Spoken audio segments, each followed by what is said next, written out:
Weijie Chachwe is an unlikely destination for a group of students from an American business school. After all, there are no businesses in this village of just 500 people, nestled amongst the hills around Lake Volta in eastern Ghana. There are no concrete structures, no paved roads, no health clinic, and just a makeshift school.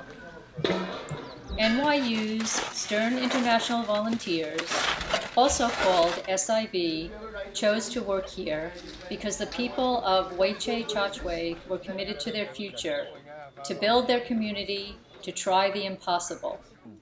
The purpose of SIV is to expose students to development experientially and holistically, through volunteering and traditional aid, but also by experimenting with entrepreneurship and business in the context of a new culture in a rural setting. Weijie Chachwe is our partner community. Our volunteer project this year involved facilitating the construction of a new school. One of our students, an aspiring social entrepreneur himself, built a $60 computer and used the new school to pilot his innovation, in effect setting up a simple computer lab. We use these very affordable mini PCs to build a fully functioning PC kit. Up until then, computer education in the school was done with just books. We conceived and coordinated the incubation of two new village-owned enterprises. The first was a woman-operated textile business utilizing the ancient Ghanaian art of batik block printing. I founded a company called Studio 189 that's based between Ghana and the United States. The second, a water business that would source and sell clean drinking water from a mechanized bore well. Our hypothesis was that these businesses, if run well, could generate employment for the village, create broader economic activity in the area, and contribute profits to sustainably fund much-needed infrastructure for the community. Studio 189, a Ghana-based fashion business co-founded by Stern alum Abrima Eruia and actress Rosario Dawson, was our partner for the batik business. They helped set up the batik shed, source the best quality materials, and train the women of the village.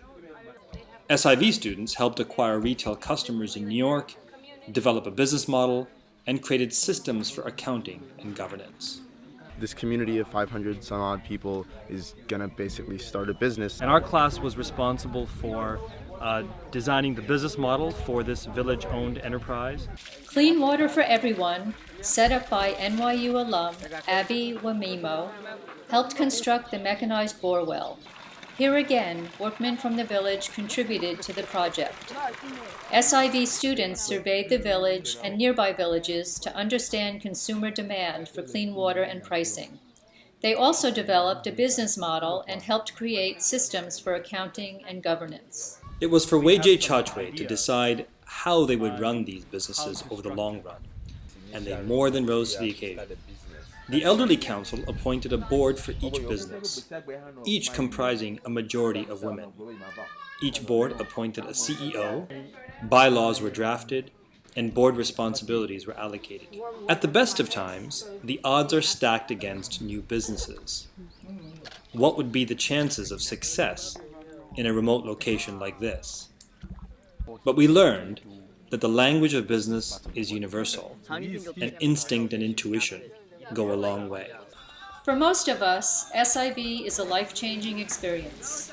After all, we were able to apply our education to a real-world problem, making all the theories and concepts we had learned come to life.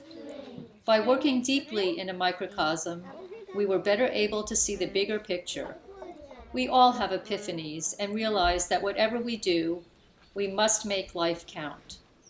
But this year, we can see that the exchange with our village has been mutual. We can see that over 2 years of work, the community has been touched, and there is an air of aspiration. An ecosystem has been established. Over the decades, development institutions have spent billions on failed projects for the underserved, often because there was no homegrown way to sustain them. Perhaps by injecting a dose of entrepreneurship, our experiment may be different and prove to be a model for others. We leave Weijie Chatue with trepidation as to whether our experiment will work, but also with great hope.